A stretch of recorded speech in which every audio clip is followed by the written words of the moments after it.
گاڑی کے اندر کال ختم ہونے کے بعد ولید کے چہرے پر تاریکی چھا گئی۔ صبرین کا مطلب کیا تھا؟ کیا وہ اس کی اور رجینہ کی ویڈیو سب کے سامنے لانے والی تھی؟ یہ وہ کبھی برداشت نہیں کر سکتا تھا۔ اگر صبرین نے ایسا کیا تو وہ مر کر بھی اسے طلاق نہیں دے گا۔ اسی لمحے دروازہ کھلا اور رجینہ اندر داخل ہوئی۔ اس کا چہرہ خوف سے سفید پڑا تھا۔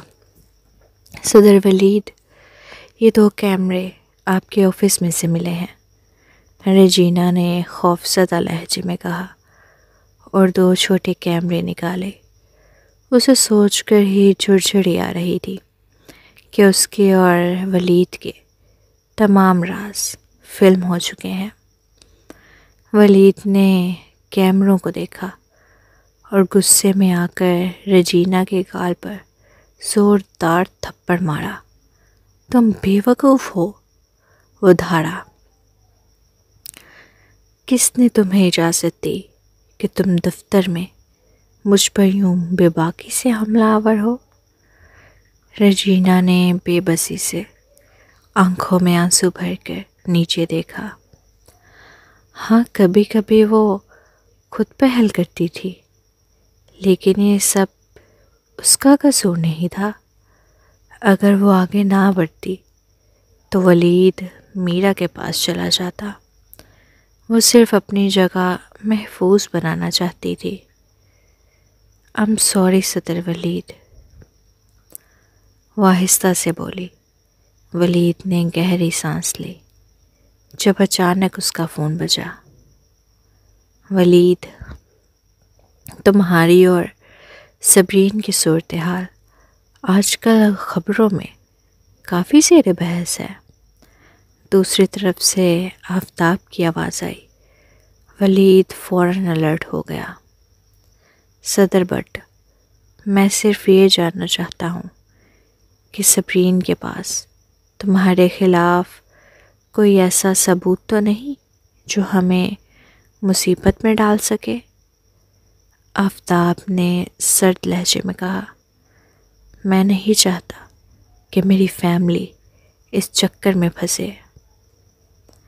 نہیں، وہ بس میرے کسی معاشقے سے متعلق کچھ جانتی ہے، ولید نے دھیمی آواز میں جواب دیا۔ صدر بٹ، کیا آپ میری مدد کر سکتے ہیں؟ میں نہیں چاہتا کہ یہ راز فاش ہو۔ کیا میں نے تمہاری پہلے ہی کافی مدد نہیں کی؟ آفتاب نے سرد لہجے میں ہنستے ہوئے کہا۔ کیا تمہیں لگتا ہے کہ مجھے کچھ معلوم نہیں؟ پہلے تم نے قاتلوں کے گروہ کو صبرین کے جڑواں بچوں کو قتل کرنے کا حکم دیا تھا۔ ولید نے غصے میں مٹھیاں بھینچ لی۔ ولید، تم 4 سال کے معصوم بچوں کو بھی نہیں بخش رہے۔ میری صفاقی تمہاری بے رحمی کے سامنے کچھ بھی نہیں۔ آفتاب نے گہری نظر سے کہا، تم مجھ سے مدد چاہتے ہو، لیکن میں تمہاری کیسے مدد کروں؟ عظیم لاشاری کو اغوا کر لوں یا صبرین کو دھمکانے کے لیے ان کے دونوں بچوں کو اغوا کر لوں؟ کیا تم سمجھتے ہو کہ وہ لوگ لاپرواہ بیٹھے ہوں گے؟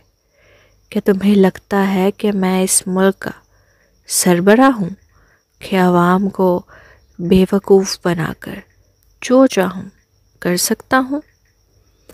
ولید کا دل زور سے دھڑکنے لگا۔ میرا یہ مطلب نہیں تھا، اس نے جلدی سے کہا۔ آفتاب نے گہری سانس لی۔ پچھلی بار جب تم نے کیہان کو شہزام کو نقصان پہنچانے پر اکسایا تھا تب ہینا سنگھانی تقریباً مر چکی تھی۔ کیا تمہیں اندازہ ہے کہ اس معاملے کو دبانے میں مجھے کتنی قیمت چکانی پڑی؟ معذرت صدر بٹ، مجھے نہیں معلوم تھا کہ معاملہ اس حد تک بگڑ جائے گا۔ میں نے دیکھا تھا کہ کیہان بٹ شہزام کو مارنا چاہتا تھا۔ سنو، لوگ بیوقوف نہیں ہوتے، آفتاب نے سخت لہجے میں کہا۔ پچھلی بار جب بچوں پر حملہ ہوا تبھی پولیس کو شک ہو گیا تھا۔ اگر ایسا دوبارہ ہوا تو وہ ضرور سراغ لگائیں گے، اس لیے بہتر ہوگا کہ تم نیا مسئلہ کھڑا نہ کرو۔ آفتاب نے فون کاٹ دیا۔ ولید غصے سے اتنا بھبرا کہ اس کا دل چاہا کہ اپنا فون توڑ دے۔ اب اسے صاف نظر آ رہا تھا کہ آفتاب اس کی مزید مدد نہیں کرنا چاہتا تھا۔ ماضی میں اس نے بٹ فیملی کے لیے بے شمار کام کیے، لیکن اب جب بٹ فیملی ایک مضبوط مقام پر پہنچ چکی تھی تو انہیں اس کی کوئی پرواہ نہیں رہی تھی۔ لیکن ولید نے پہلے ہی ایک متبادل منصوبہ تیار کر رکھا تھا۔ اس نے جلدی سے میرا کا نمبر ڈائل کیا۔ آدھے گھنٹے بعد دونوں ولید کے نجی ولا میں ملے۔ مسٹر ولید، واپسی مبارک ہو، میرا نے مسکراتے ہوئے کہا۔ کیا بات ہے، تمہارا موڈ کچھ خراب لگ رہا ہے؟ ولید نے سرد لہجے میں پوچھا۔ زارون کیسا ہے؟ کیا شاہ فیملی ابھی تک اسے نظر انداز کر رہی ہے؟ میرا کا چہرہ سخت ہو گیا۔ وہ جانتی تھی کہ ولید نے ماضی میں اس کی مدد صرف اس لیے کی تھی کیونکہ وہ زارون کے ذریعے شاہ فیملی تک پہنچنا چاہتا تھا۔ شاہ فیملی ابھی بھی ناراض ہے، لیکن پریشان نہ ہو، میرا نے دھیمے لہجے میں کہا۔ آخرکار زارون ہارون کا بیٹا ہے، وہ ہمیشہ کے لیے اسے نظر انداز نہیں کر سکتے۔ لیکن یہ کب تک چلے گا؟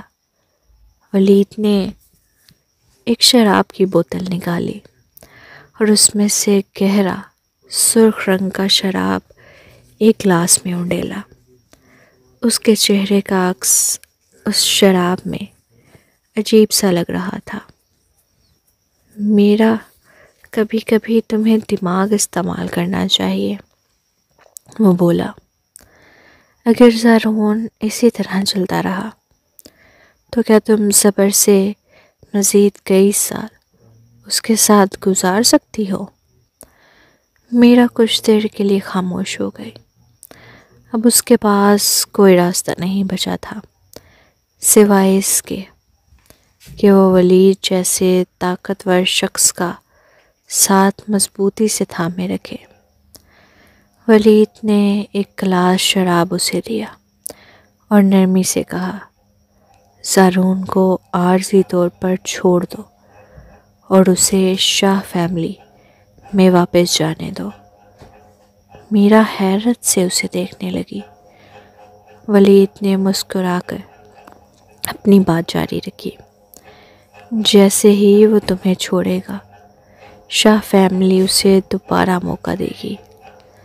احسان شاہ جلد ہی صدارت سنبھالنے والے ہیں۔ ایک بار جب اس کے پاس اپنے چچا جیسا طاقتور حمایتی ہوگا تو اس کا مستقبل روشن ہو جائے گا۔ وہ شاہ خاندان کا سب سے بڑا پوتا ہے۔ جلد یا بددیر وہ شاہ فیملی کا وارث بن جائے گا۔ جتنا اونچا وہ پہنچے گا اتنا ہی اسے اپنی پہلی محبت یاد آئے گی۔ میرا کی آنکھیں چمک اٹھی۔ ولید نے دھیمی مسکراہٹ کے ساتھ مزید کہا، اگر تم یوں ہی اس کے ساتھ چپکی رہو تو چاہے تم اس کے بچے کی ماں بھی بن جاؤ، شاہ فیملی تمہیں قبول نہیں کرے گی۔ لیکن جس دن وہ اقتدار میں آئے گا اور میرے خفیہ تعاون کے ساتھ شاہ خاندان کی اگلی مالکن تم ہی بنو گی۔ میرا یہ سن کر پرجوش ہو گئی۔ ولید نے گہری نظر سے اسے دیکھا۔ میرا، تمہیں سمجھنا ہوگا کہ میرا تم سے شادی کرنے کا کوئی ارادہ نہیں۔ تم پہلے ہی زارون اور شہزام کے ساتھ رہ چکی ہو۔ اثر و رسوخ رکھنے والے خاندانوں کے نوجوان صرف تمہارے ساتھ وقت گزار سکتے ہیں، لیکن تم سے شادی کرنے کا سوچیں گے نہیں۔ تمہارے پاس واحد موقع ہے کہ تم زارون کو واپس شاہ فیملی میں بھیج دو۔ میرا نے ہلکی مسکراہٹ کے ساتھ سر ہلایا۔ میں سمجھ گئی۔ ولید کی باتیں سن کر میرا کا چہرہ زرد پڑ گیا۔ وہ جانتی تھی کہ اس کی شہرت اچھی نہیں تھی، لیکن ولید اسے ایک موقع دے رہا تھا۔ ولید وہاں سے نکلتے ہی سیدھا لشاری فیملی کے ولا پہنچا، لیکن جیسے ہی وہ دروازے پر پہنچا گارڈز نے اسے روک لیا۔ عظیم کو جب اس کی آمد کی خبر ملی تو وہ فوراً سیکیورٹی گارڈ کے ساتھ باہر آ گیا۔ ولید، تم بالکل صحیح وقت پر آئے ہو۔ میں تو ویسے ہی بھی تمہیں ڈھونڈنے جا رہا تھا۔ تم درندے ہو، تمہاری ہمت کیسے ہوئی میری بیٹی پر ہاتھ اٹھانے کی؟ عظیم نے غصے میں ولید کو جھاڑو سے مارنے کے لیے بڑھا۔ ڈیڈ، آگے بڑھیں اور مجھے ماریں۔ یہ میری غلطی تھی کہ میں نے صبرین کو تکلیف دی۔ ولید نے کوئی مزاحمت نہیں کی اور دکھ بھرے تاثرات کے ساتھ گھٹنوں کے بل بیٹھ گیا۔ ولید لمحہ بھر کے لیے لکا، لیکن جیسے ہی اس نے قریبی جھاڑیوں میں چھپے ہوئے رپورٹرز کو دیکھا وہ سب سمجھ گیا۔ ولید، تم بہت چالاک ہو۔ اگر میں تمہیں ماروں گا تو کل کی سرخیوں میں یہی ہوگا کہ عظیم لشاری نے تمہیں بلا وجہ پیٹا اور مجھے بے جا تنقید کا سامنا کرنا پڑے گا۔ عظیم نے طنزیہ انداز میں کہا۔ ڈیڈ، ولید نے اچانک دھیمے لہجے میں کہا، میں آپ کو بتانے آیا ہوں کہ جب ایک آدمی پاگل ہو جاتا ہے تو وہ کچھ بھی کر سکتا ہے۔ شہزام وہ شخص نہیں رہا جو پہلے تھا۔ وہ آپ کے بڑوں یا آپ کے پوتوں پوتیوں کی حفاظت نہیں کر سکتا، خاص طور پر لشاری فیملی کے بزرگوں کی۔ آپ کو صبرین کو سمجھانا چاہیے کہ وہ اچھی طرح سوچ لے۔ عظیم کا چہرہ غصے سے سرخ ہو گیا۔ تم درندے ہو، تمہاری ہمت کیسے ہوئی میرے والدین کو دھمکی دینے کی؟ ڈیڈ، اسے سمجھائیں، ثبوت لے کر آئے اور بیٹھ کر بات کرے، شاید وہ جلدی مجھ سے طلاق حاصل کر سکے۔ ولید نے اپنا سر زمین پر جھکایا اور چلا گیا۔ وہ عظیم نے خود پر قابو رکھا، ورنہ وہ اسے وہیں مار ڈالتا۔ وہ واپس ولا گیا اور صبرین کو سب کچھ بتایا۔ سپی، ولید ایک پاگل انسان ہے، وہ خطرناک ہو چکا ہے۔ کیوں نہ تم پہلے ہی اس سے طلاق لے لو؟ مجھے سوچنے دے ڈیڈ، صبرین نے بےزاری سے کہا اور آہ بھری۔ اوپر جاتے ہوئے شہریز نے اسے دیکھا اور پوچھا، کیا تم واقعی اس معاملے کو چھوڑنے والی ہو؟ بالکل نہیں، میں نے اپنے ڈیڈ سے جھوٹ بولا تھا۔ وہ ہمیشہ خاندان کے معاملے میں ڈرپوک اور غیر یقینی رہتے ہیں۔ میں نہیں چاہتی کہ ولید مجھے بلیک میل کرے۔ اس کے علاوہ جو مجھے دھمکی دے رہا ہے وہ مجھے چھوڑنے کے باوجود میرے قریبی لوگوں کو تکلیف پہنچائے گا۔ صبرین نے سرد لہجے میں کہا، جتنا ولید مجھے دھمکائے گا اتنا ہی صاف ہوگا کہ وہ فکر مند ہے۔ چونکہ اس نے مجھے نشانہ بنایا، میں بھی اسے آسانی سے نہیں چھوڑوں گی، چاہے مجھے آخر تک لڑنا پڑے۔ شہریز نے تعریف بھری نظروں سے اسے دیکھا۔ تم واقعی مجھے متاثر کر رہی ہو۔ اگر تم مرد ہوتی تو شاید میں تم سے محبت کر بیٹھتا۔ صبرین کے ہونٹ جھٹکے۔ ایسے مت بولو جیسے تم کوئی عورت ہو۔ ویسے میں اس دن الجھن میں تھی۔ میں نے تمہارے ساتھ کچھ غلط تو نہیں کیا؟ شہریز خوبصورت چہرہ شرم سے سرخ ہو گیا۔ تم اس دن بہت زیادہ پرجوش تھی۔ اگر میں نے خود کو نہ بچایا ہوتا تو شاید تم مجھے مکمل طور پر ننگا کر چکی ہوتی۔ صبرین سوچنے لگی، کیا وہ واقعی اتنی پاگل ہو گئی تھی؟ تو پھر تم نے مجھے شہزام کے پاس کیوں بھیجا؟ اچھا، جب تم میرے کپڑے پھاڑ رہی تھی تو تم مسلسل شہزام کا نام پکار رہی تھی۔ شہریز نے آہستہ سے کہا، یہ کیسے ممکن ہے؟ صبرین کی آنکھیں حیرت سے پھیل گئیں۔ وہ ماننے کو تیار نہیں تھی کہ اس نے ایسا کیا ہوگا۔ شہریز نے خاموشی سے اسے گھورا، جیسے کہہ رہا ہو، یہ ناممکن کیوں ہے؟ سوری۔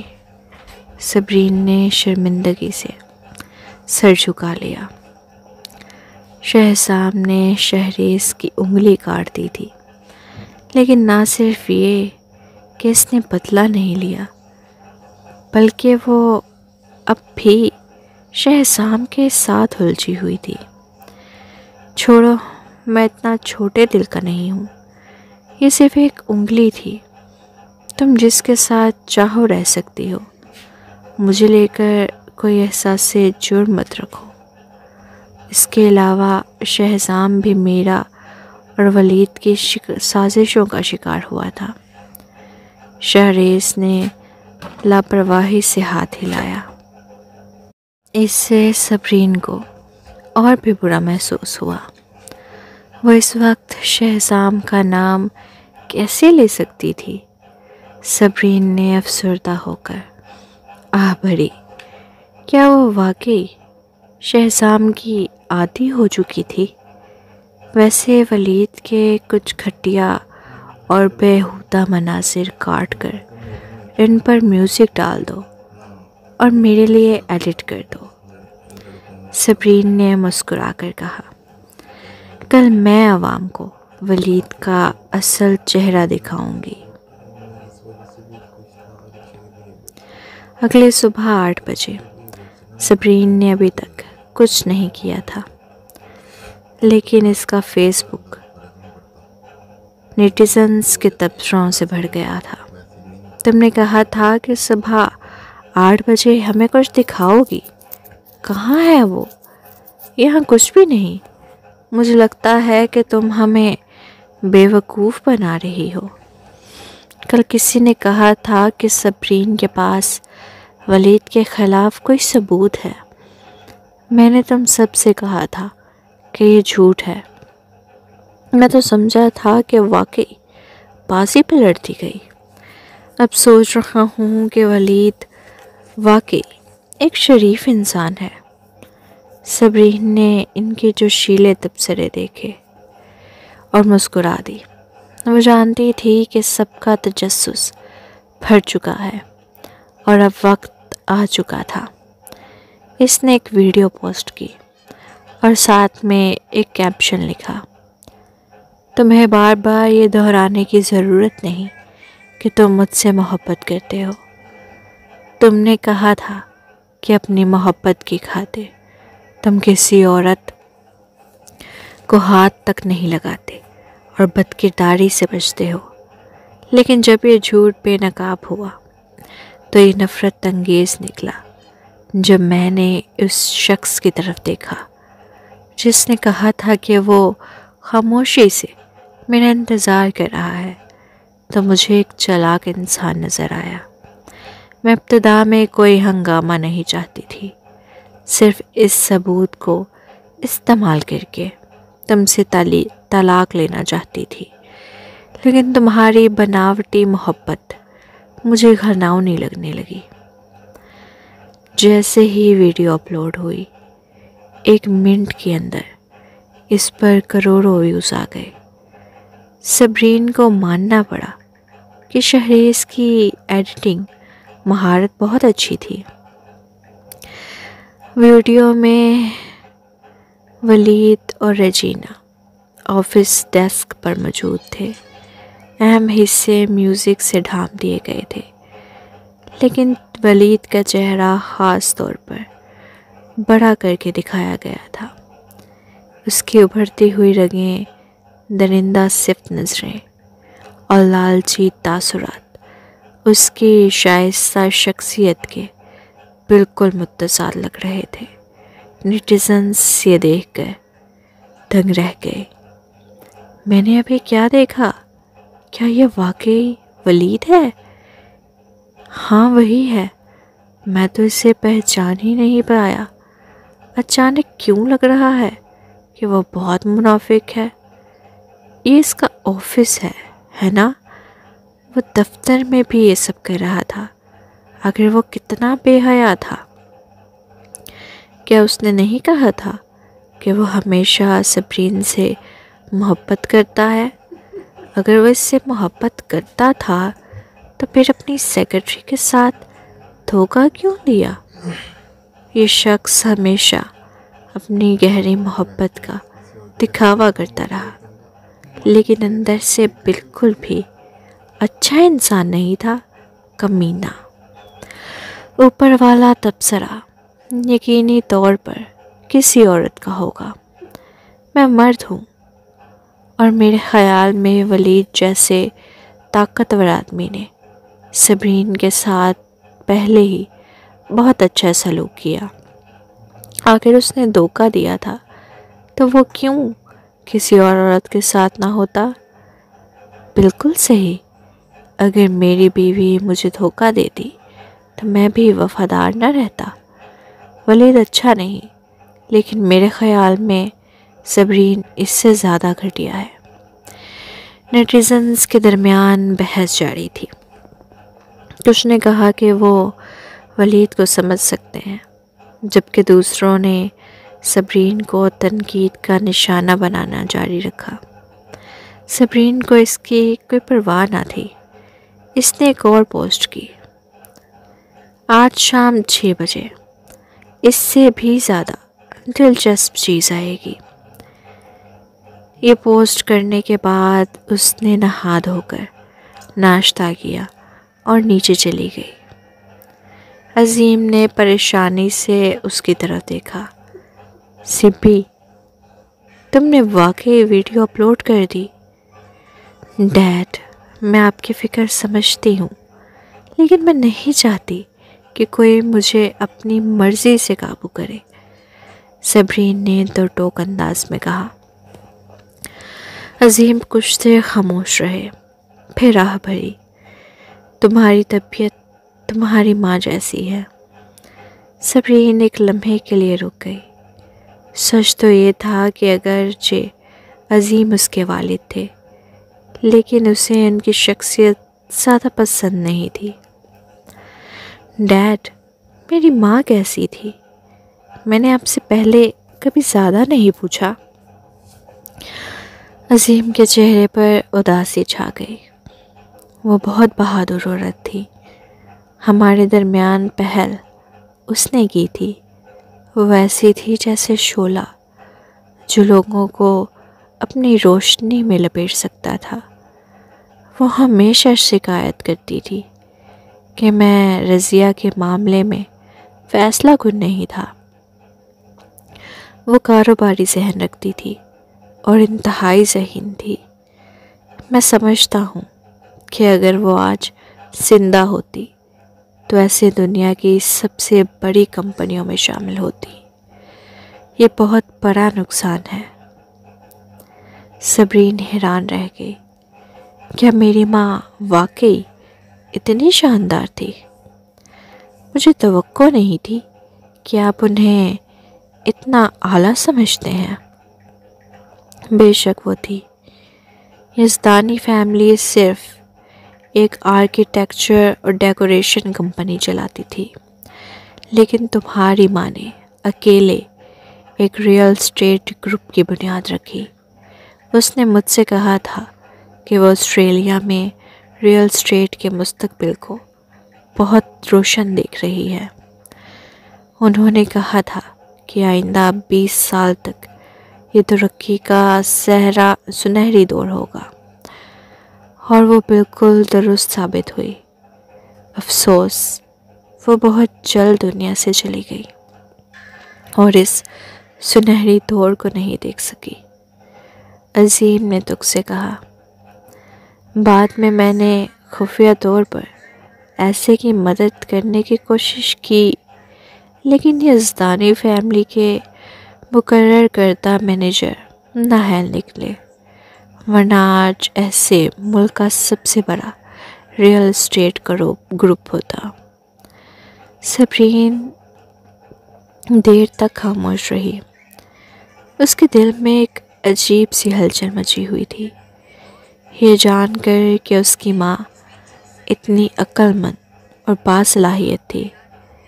اسے بے حد فخر محسوس ہوا، لیکن یہ افسوس بھی تھا کہ قسمت نے اس کی ماں کو بہت جلد چھین لیا تھا، اور وہ آج تک اس دشمن کو تلاش نہ کر سکی جس نے اس کی ماں کو مارا تھا۔ خیر، تم کام پر جاؤ، میں تمہاری دادا دادی کی حفاظت کے لیے کسی کو مقرر کر دوں گا۔ عظیم نے ہاتھ ہلایا۔ ویسے شہزام باہر کھڑا ہے، میں نے گارڈ کو اسے اندر نہ آنے دینے کا کہہ دیا۔ شہزام سفید کیسول پینٹ اور چیک والی قمیض میں کھڑا تھا اور نہایت شاندار اور باوقار نظر آ رہا تھا۔ اس کے پیچھے ایک سرمئی اسپورٹس کار کھڑی تھی۔ وہ ایک شہزادے کی طرح خوبصورت اور دلکش دکھائی دے رہا تھا۔ صبرین کو لگا کہ شان جو اتنی مشکلات سے گزرا تھا، اب پہلے سے زیادہ جوان اور پرعزم لگ رہا تھا۔ پچھلے دنوں کی مایوسی جیسے محض ایک دھوکہ تھی۔ سپی، میں نے سب کچھ دیکھ لیا، تم نے بہت زبردست کام کیا۔ شہزام نے اسے دیکھ کر انگوٹھا اوپر کیا اور مسافر کی سیٹ کا دروازہ کھول دیا۔ تم کام پر جا رہی ہو نا؟ آؤ میں تمہیں آفس چھوڑ دیتا ہوں۔ صبرین نے بے بسی سے آہ بھری۔ تو پچھلے کئی دنوں سے میرے ساتھ ہو، تمہیں اپنی کمپنی کی فکر نہیں؟ شہزام نے فخری انداز میں کہا۔ میری ماں سب کچھ سنبھال رہی ہے۔ اس نے آفتاب کو ناراض کیا تھا، تو اب اسے اپنی غلطی سدھارنی چاہیے۔ اس نے خود کہا کہ پہلے مجھے اپنے مستقبل کی بیوی کو حاصل کرنے دینا چاہیے۔ صبرین کو یقین نہیں تھا کہ الینا نے واقعی ایسا کہا ہوگا۔ چلو، میں تمہیں آفس چھوڑ دیتا ہوں، پھر شام میں سوری ریزیڈنس میں کھانے کے لیے جاؤں گا۔ شہزام نے مسکراتے ہوئے کہا اور نرمی سے اسے گاڑی کی طرف دھکیلنے لگا۔ محفین اور محرام تمہیں دیکھے بغیر بے چین ہو رہے ہیں۔ میں نے ان سے وعدہ کیا ہے کہ آج دوپہر میں تمہیں ان کے پاس لے جاؤں گا۔ صبرین نے غصے سے اسے گھورا۔ شہزام نے کندھے اچکائے۔ میں کیا کر سکتا ہوں؟ میں ابھی انہیں باہر لے جانے کی ہمت نہیں رکھتا؟ کیا تم انہیں دیکھنا نہیں چاہتی؟ ٹھیک ہے، آخرکار صبرین نے ہار مان لی۔ اس کا بیٹا اور بیٹی اس کی سب سے بڑی کمزوری تھے۔ شہزام بہت خوش ہوا۔ تو میں آنٹی یاسمین سے کہوں گا کہ وہ زیادہ سامان خرید لے اور تمہاری پسندیدہ ڈشز پکائے۔ صبرین نے اسے گھور کر دیکھا۔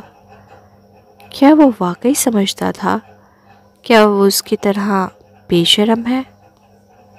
وہ پہلے ہی طلاق لے چکے تھے، لیکن پھر بھی وہ سوری فیملی میں رات کے کھانے پر جا رہی تھی۔ لوگ اس کے بارے میں کیا سوچیں گے؟ آنٹی یاسمین ہمیشہ تمہاری بات کرتی ہے۔ شہزام نے اس کی گھورتی نظروں کو نظر انداز کرتے ہوئے جوش میں کہا، وہ تمہیں بہت یاد کرتی ہے۔ صبرین کے دل میں نرمی سی آئی۔